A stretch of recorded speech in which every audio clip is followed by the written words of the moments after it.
जी बहुत बहुत धन्यवाद। रखी है कितनी बार 2 साल से बात अपनी रखी नहीं। आपका जो सवाल है उसका जवाब देंगे। पहला तो ये कि जो आपका सफर है किस सोच के साथ शुरू किया, इस पर जवाब देते हैं। नहीं, ये जो सफर है ये दल बनने के बाद, जैसे मुजफ्फरपुर में करीब करीब 1.5 बरस के बाद आ रहा हूँ।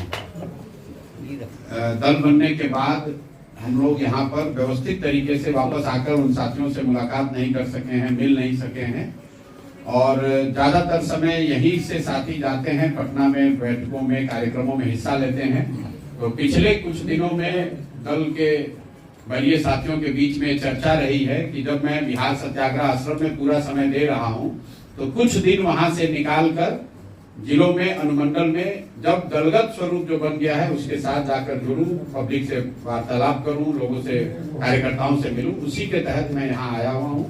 प्रयास है कि हर जिले में 2 या 3 बार जाएं, कम से कम 1 बार हर अनुमंडल में जरूर जाएं अगले 1-1.5 महीनों में। तो मैंने पश्चिम चंपारण से शुरू किया, लौरिया में, पूर्वी चंपारण में हम लोग कल्याणपुर में थे, उसके बाद छपरा मरौरा में मैं कल था और आज मुजफ्फरपुर में है, कल दरभंगा में रहेंगे। ये चुनावी दौर जो चल रही है इसमें आप ये बतावे कि आप अकेले लड़ेंगे या कोई गठबंधन होगा, चूंकि हालात जो है वो गठबंधन का दौर है। नहीं, गठबंधन का दौर तो आपके दिमाग में है ना। हम लोग तो जब से चल रहे हैं तब से यही कह रहे हैं कि 243 मतलब 243 जन स्वराज 243 सीट लड़ेगा। चुनाव से पहले भी कोई गठबंधन नहीं, चुनाव के बाद भी किसी तरह का कोई गठबंधन नहीं। एक सवाल सर, आप जब जेडीयू में थे, प्रदेश के उपाध्यक्ष थे, और जो आप बार बार अटैक कर रहे हैं तेजस्वी पे, तेज प्रताप पे या राजद पे, कहीं ना कहीं उनको रिवाइव करने में आपका भी कुछ न कुछ श्रेय रहा है, क्योंकि उस समय आप जदयू में थे और आप ही के प्रयास से ये गठबंधन बना था। तो उसके लिए कितना आप उसको क्या लेके क्या सोचते हैं? भाई हर समय कालखंड की अलग परिस्थिति थी। 2014-15 में मैंने नीतीश कुमार की मदद की थी और उस गठबंधन में लालू जी की पार्टी भी उस समय थी, तेजस्वी और तेज प्रताप तो उस समय नहीं थे, लालू जी थे। लेकिन 2014-15 के जिस नीतीश कुमार और जदयू की मैंने मदद की थी और 2024-25 के नीतीश कुमार, दोनों में जमीन आसमान का फर्क है। नेता के तौर पर, मुख्यमंत्री के तौर पर और व्यक्ति के तौर पर। जिस नीतीश कुमार की मैंने मदद की थी, प्रशासक के तौर पर, मुख्यमंत्री के तौर पर उनकी छवि थी कि बिहार में सुशासन आया है, कम से कम कुछ सुधार होता दिखा था। नीतीश जी की छवि ये थी कि अच्छी सरकार चल रही है जिसमें भ्रष्टाचार पर कुछ अंकुश लगा है, कुछ विकास शुरू हुआ है और हमको बिहार की राजनीति से कोई बहुत लेना देना नहीं था। हम लोग तो यही चाहते हैं कि बिहार में तरक्की हो। नीतीश जी उस समय उन्होंने अपना पद छोड़ दिया था। नीतीश जी चुनाव नहीं हारे थे, नीतीश जी के दल को लोकसभा में झटका लगा था। नीतीश जी की पार्टी सिर्फ 2 लोकसभा जीती थी। उन्होंने पद से इस्तीफा देकर मांझी जी को मुख्यमंत्री बना दिया था। नीतीश बाबू नवंबर 2014 में हमसे मिलने दिल्ली आए। उनको किसी ने कहा था कि नरेंद्र मोदी का जो अभियान चला है ये करने वाला लड़का बिहार का है। जब नीतीश बाबू हमसे मिले तो मैंने उनसे यही आग्रह किया, एक तरह से सवाल भी किया कि आप बिहार के मुख्यमंत्री थे, जनता ने तो लोकसभा में जदयू को हराया है, आप मुख्यमंत्री पद क्यों छोड़ दिए? उनका ये जवाब था कि हमने इतना काम किया, इसके बावजूद जनता ने वोट नहीं दिया तो मेरा पद पे रहना नहीं बनता है। मेरा सुझाव ये था कि आप वापस मुख्यमंत्री पद पर रहिए और चुनाव लड़ने की जो बात है उसमें जो मदद हो सकती है वो हम लोग करेंगे। मेरे सुझाव पर नीतीश जी अपने ही बनाए हुए मुख्यमंत्री मांझी जी को उन्होंने हटाया भी, वापस मुख्यमंत्री भी बने। उनका प्रेस कॉन्फ्रेंस जाकर देख लीजिएगा। बिहार की जनता से उन्होंने माफी भी मांगी, क्योंकि लोकतंत्र में आपको ये अधिकार नहीं है कि आपको मुख्यमंत्री जनता ने बनाया, आप हटा के किसी दूसरे को बना दीजिए। लोकतंत्र में आपका अधिकार नहीं है। तो इस बात के लिए नीतीश कुमार ने माफी भी मांगी, वापस मुख्यमंत्री बने। जब वो मुख्यमंत्री बन गए तो मैंने उनकी मदद की और उस मदद की वजह से या कुछ उसमें मेरा भी योगदान रहा होगा, वो लोग जीत कर भी आए, उसमें कोई दिक्कत नहीं है।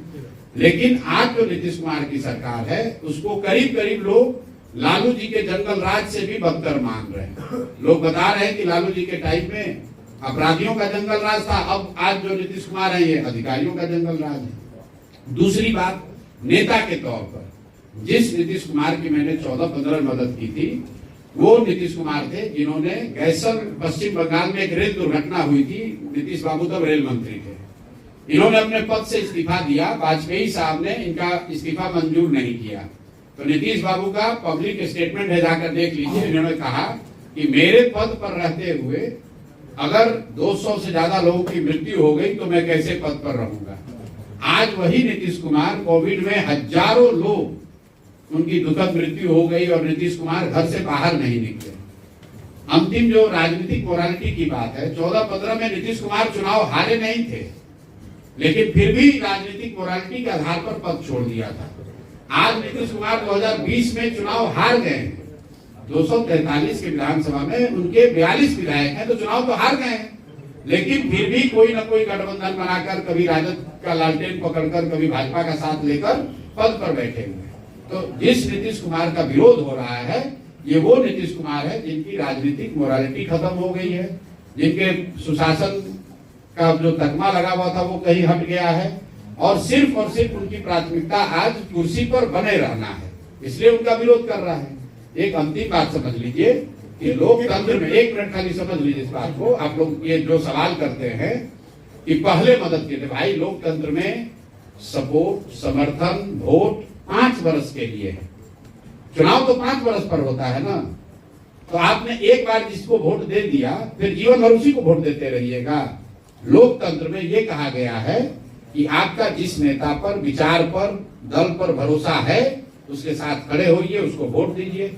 लेकिन अगर वो दल, वो नेता आपके आशा के अनुरूप काम न करे, तो नागरिक होने के नाते आपकी ये जवाबदेही है कि जिस मजबूती से आपने उनकी मदद की है, उसी मजबूती से उनका विरोध भी कीजिए, वरना तो लोकतंत्र ही खत्म हो जाएगा। एक बार आपने नीतीश को वोट दे दिया, मोदी को वोट दे दिया, आप जीवन भर उसी को वोट देते रहिए। नहीं, मेरा सवाल ये था कि आरजेडी को फिर से खड़ा करने में कहीं ना कहीं आपकी भूमिका रही, क्योंकि आपने गठबंधन बनवाया। हमारी भूमिका उस समय बिहार में नीतीश कुमार को वापस मुख्यमंत्री बनाने में थी, बिहार में एक अच्छी सरकार चले इसमें थी, बिहार में 7 निश्चय का प्रोग्राम बने इसमें थी। उसमें अगर आरजेडी को कुछ फायदा हो गया, रिवाइव हो गए, तो ये उनकी किस्मत है। और अगर मान लीजिए एक बार को कि हमारी मदद से वो बढ़ भी गए, तो आप उस चीज को सुधारने के लिए प्रयास भी मैं ही कर रहा हूं। आप तो उसके लिए उस समय भी कुछ नहीं कर रहे थे, अभी भी कुछ नहीं कर रहे थे। अगर 15 को मेरी गलती मान भी लीजिए, तो भी 25 में उसको सुधारने के लिए अपने जीवन का सब कुछ दांव पर लगाकर मैं ही तो प्रयास कर रहा हूं। जब बिहार विधानसभा चुनाव में जातीय तिलिस्म को कैसे तोड़ेंगे, एक चर्चा क्या शुरू हुई कि राघोपुर से प्रशांत किशोर लड़ेंगे, तो सोशल मीडिया पर रिएक्शन आने लगा कि 42%, 32% यादव बहुल इलाका है, उनकी जमानत जब्त हो जाएगी। ऐसे लगातार भाई जमानत तो किसी की कहीं से जब्त हो सकती है। जातीय समीकरण, पहले बात तो आप ये समझ लीजिए कि राघोपुर के बारे में हमने क्या कहा।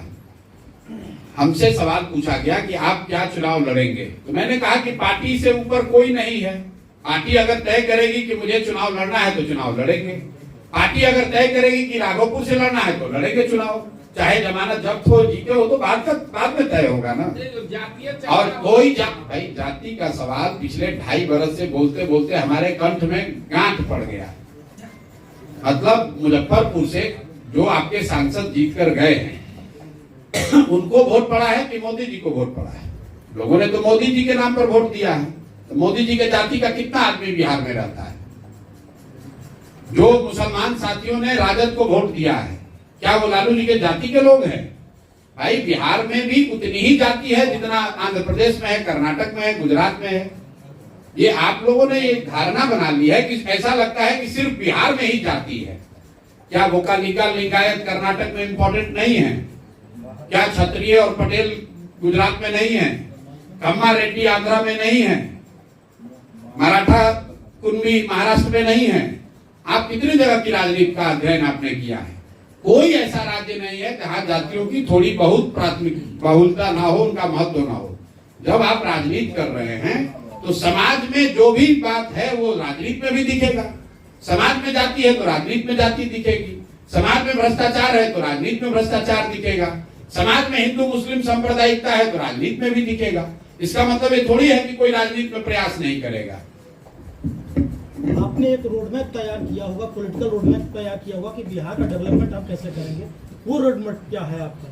रोड मैप रोज बता रहे हैं, और जो हम लोग कह रहे हैं कि जन सुराज आएगा तो 5 चीज हो जाएगा, वो उसी रोड मैप का समरी है। पहला रोड मैप का पहला हिस्सा ये है कि 15 साल से कम उम्र के बच्चों को इतनी अच्छी पढ़ने की व्यवस्था कर दी जाए कि वो व्यवस्था पर आगे चलकर बोझ न बने। और हम लोग का ये भी मानना है कि बिहार की शिक्षा व्यवस्था को सुधारने में कम से कम 5 से 10 साल लगेगा, लेकिन बच्चों की पढ़ाई तो अभी सुधरनी चाहिए। तो जन सुराज ने कहा कि जब तक सरकारी व्यवस्था नहीं सुधरेगी तब तक लोगों को ये विकल्प है कि वो अपने बच्चों को प्राइवेट स्कूल में पढ़ाएं और उसका फीस सरकार भरेगी। ये लोगों का भ्रम है कि सरकारी विद्यालय फ्री है। सरकारी विद्यालयों को चलाने में सरकार को 60,000 करोड़ रुपया लगता है, फ्री में कुछ नहीं है।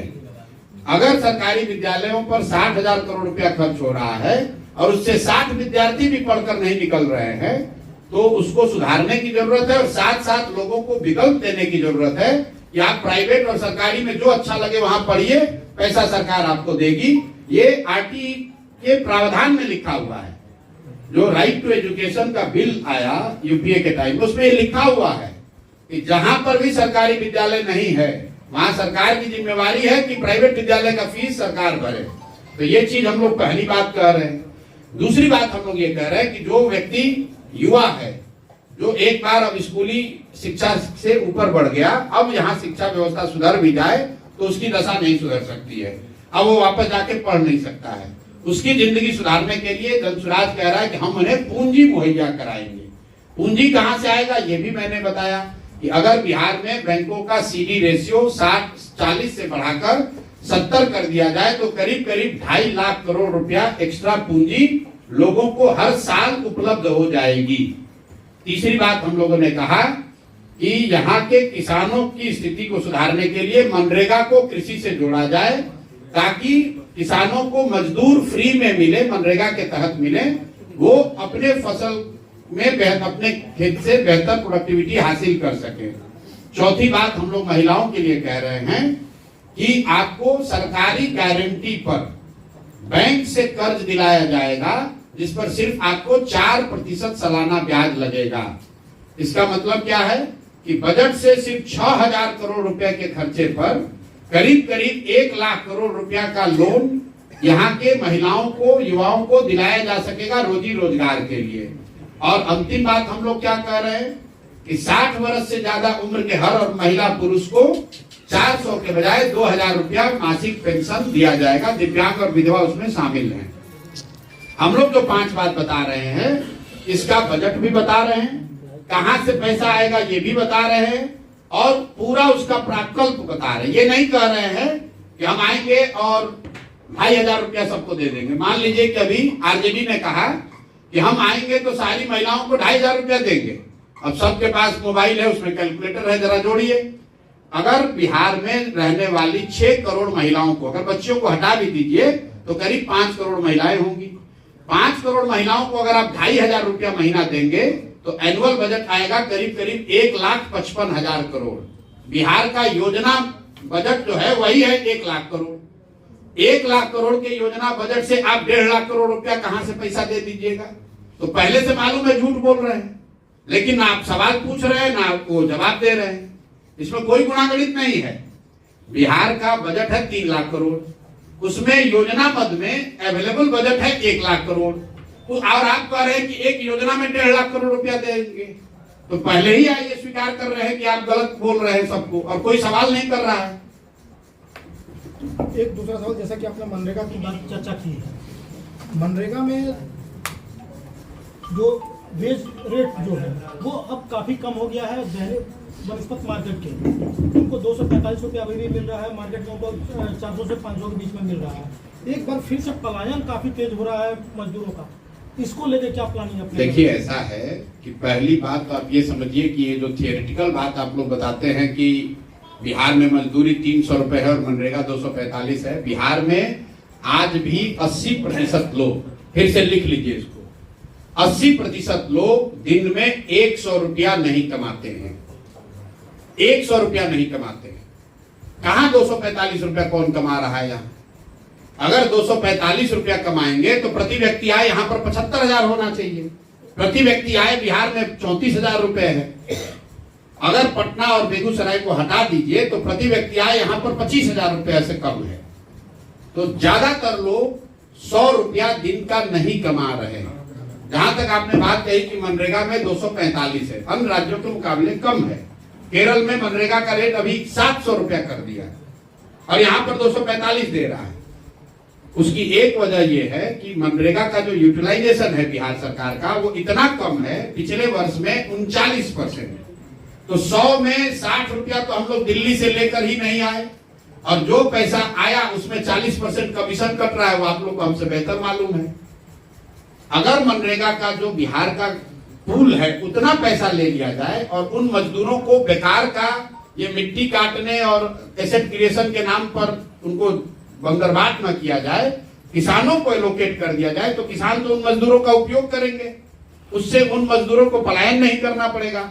और किसानों की एक जो बड़ी समस्या है मजदूरों के न होने की, यहाँ पर नकदी फसल की खेती क्यों नहीं हो रही है, उसमें सबसे बड़ी समस्या है मजदूरों की अनुपलब्धता। तो इसीलिए हम लोग कह रहे हैं कि जो किसान भी नकदी फसल की खेती करेगा उसको मनरेगा के तहत मुफ्त मजदूर दिया जाएगा। इससे रोजगार बढ़ेगा, मनरेगा के फंड का यूटिलाइजेशन हो पाएगा, इससे करप्शन कम होगा और किसानों को बड़े पैमाने पर लाभ होगा। हो गया भैया?